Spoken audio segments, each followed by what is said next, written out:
በዚህ ቪዲዮ የይሁዳን አባት እርግማን፣ እናትና አባቱ ይሁዳን ላለመውለድ ያደረጉትን ጥረት፣ ይሁዳ ተወልዶ አባቱን ስለመስለቡ፣ እናቱን ስለማግባቱና በመጨረሻም ጌታችን ኢየሱስ ክርስቶስን ስለማሰቀሉ እንነጋገራለን።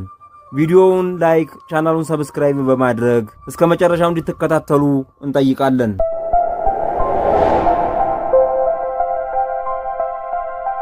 ነቢያት በእስራኤል እየተመላለሱ ይሰብኩ ያስተምሩ በነበረበት በዚያን ጊዜ የይሁዳ አባት የነቢያትን መመላለስ ይመለከት ነበር። አንድ ቀን ነቢዩ ዕንባቆም እየተመላለሰ ሲያስተምርና ትንቢትን ሲናገር በነበረበት ጊዜ የይሁዳ አባት በመንገድ ላይ ተቀምጦ ነበር። ጧት ላይ ነቢዩ ዕንባቆም ትንቢት ለመናገርና ለማስተማር በዛች መንገድ ሲያልፍ የይሁዳ አባት በድንጋዩ ላይ ተቀምጦ ዝም ብሎ አሳለፈው። በልማዳቸው ነቢይ ሲመጣ በመንገድ ላይ ያሉ ሁሉ እየተነሱ ያሳልፉት ነበር። ነገር ግን የይሁዳ አባት ስምዖን ነቢዩ በዛ ሲያልፍ ተቀምጦ አሳለፈው። ማታም ሲያስተምርና ትንቢት ሲናገር ውሎ ሲመለስ የይሁዳ አባት በዛው በድንጋዩ ላይ እዛች ቦታ ላይ ተቀምጦ ጠበቀው። አሁንም ነቢዩ ዕንባቆም ሲያልፍ የይሁዳ አባት ስምዖን መነሳትን ትቶ እንደተቀመጠ አሳለፈው። በዚህ ጊዜ ነቢዩ በዚህ በእስራኤል ነቢያት ይከበራሉ፣ የሚያዋርዳቸው ክፉ የሚናገራቸውም የለም፣ እንዲያውም ይፈራሉ፣ ይታፈራሉ። ነገር ግን ይሄ ሰውዬ ስለምንድን ነው እኔን እንኳን ባያከብር የእግዚአብሔርን ነቢይ እግዚአብሔር የቀባውን ነቢይ የማያከብረውና ተነስቶ የማያሳልፈው ብሎ ጥያቄ አነሳበት። በዚህም ይህን ጥያቄ ብቻ አንስቶ ሳያልፍ እርግማንን በሱ ላይ አደረገ። ከዚህ የሚወለደው አባቱን የሚሰልብ እናቱን የሚያገባ ጌታውን የሚሰቅል ይሆናል የሚል ትንቢትን ተናገረበት። ስምዖን ቀደም ብዬ እንደነገርኳችሁ የይሁዳ አባት ነው። ልክ ዛሬ ካህናቱ ሲያልፉ፣ አገልጋዮች ሲያልፉ በመንገድ ላይ ቁጭ ብሎ እንደማሳለፍ ማለት ነው። በተለይ ካህናቱ በመንገድ ላይ በሚያልፉ ጊዜ ተቀምጦ ማሳለፍ ማለት እርግማንን በራሱ ላይ መጫር ማለት ነው።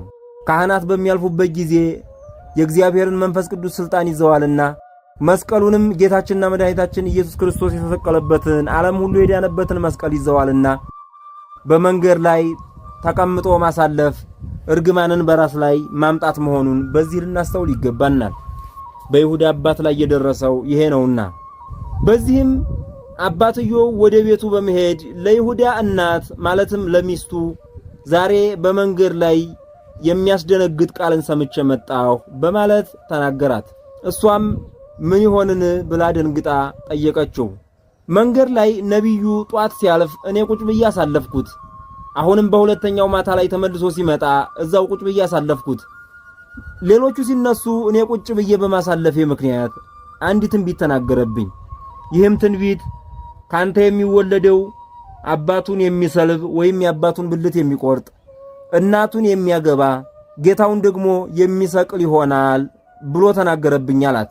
እናቱም ምን አለ ብትነሳ በአንተ ምክንያት የመጣ ኃጢአት ለልጃችንም ለእኛም ለዓለምም ሁሉ ሊተርፍ ነው አለችው። እርግጥ ነው በአንድ ኃጢአተኛ ምክንያት የሚመጣ ጥፋት ለአገርና ለዓለም ለቤተሰብም ሁሉ ይተርፋል።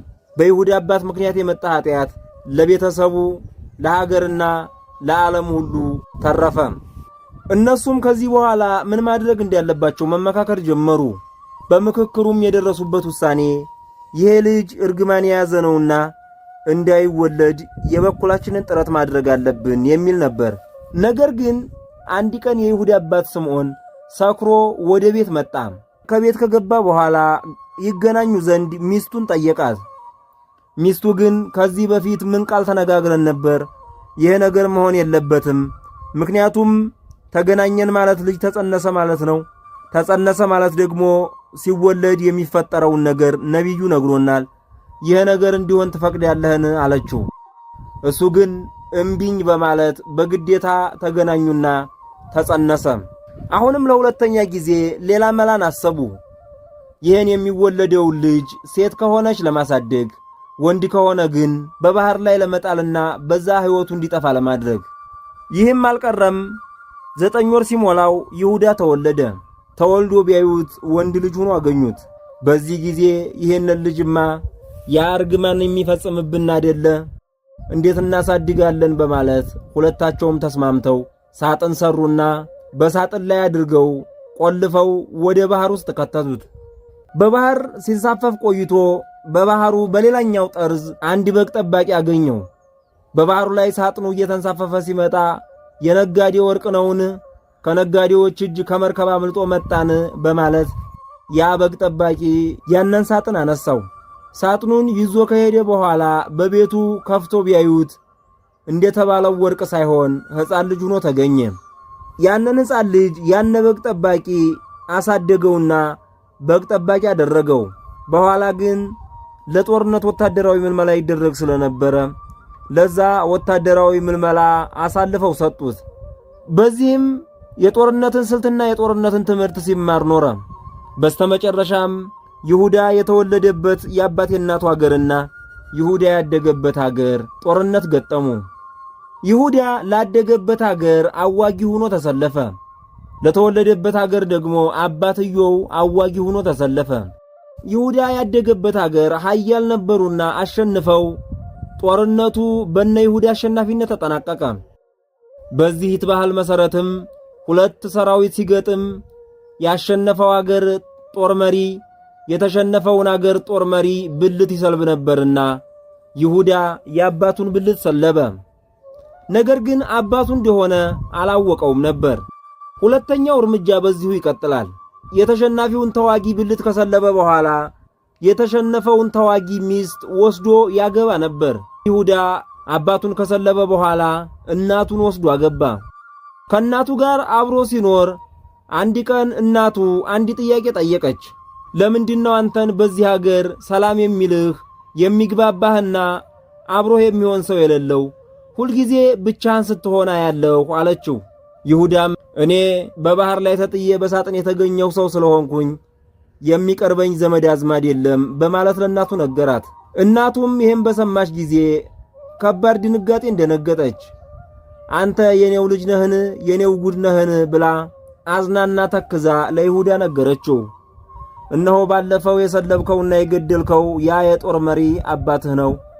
አሁን ደግሞ ያገባኸኝ ካንተ ጋር ያለሁት እናትህ ነኝ ብላ ነገረችው።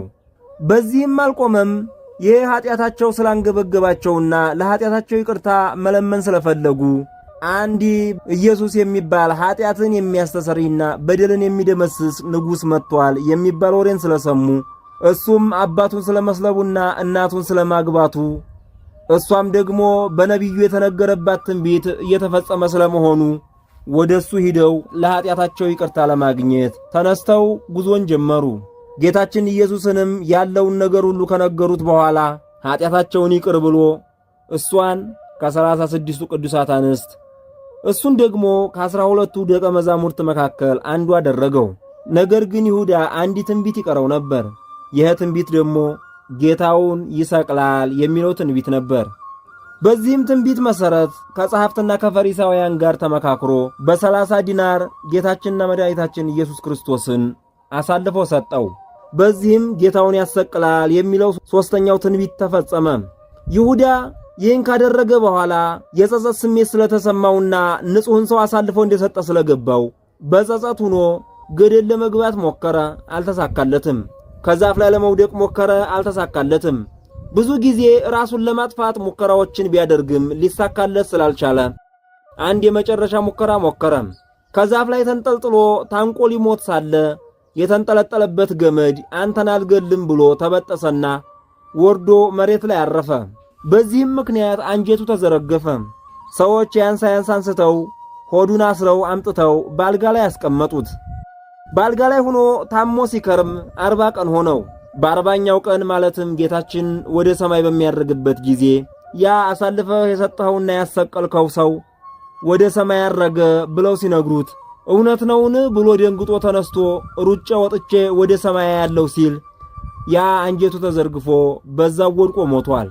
የይሁዳ ፍጻሜም በዚህ ተጠናቋል። ጌታችን መድኃኒታችን ኢየሱስ ክርስቶስ ምንም እንኳን በይሁዳ ትንቢት ቢኖርበትም ኃጢአቱን ይቅር ብሎ ከወደፊቱ ኃጢአቱ ሊሰውረው ሽቶ ነበር። ነገር ግን ይህ ሊሆን አልቻለም።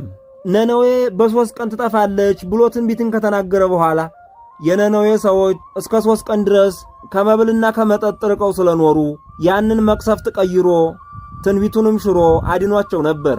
ይሁዳንም እንደዛ ለማዳን ያን ሁሉ ተአምርና ታሪክ ሰርቶለት ነበር። ማለትም እናቱን ማግባቱንና አባቱን መስለቡን ይቅር ብሎት ነበር።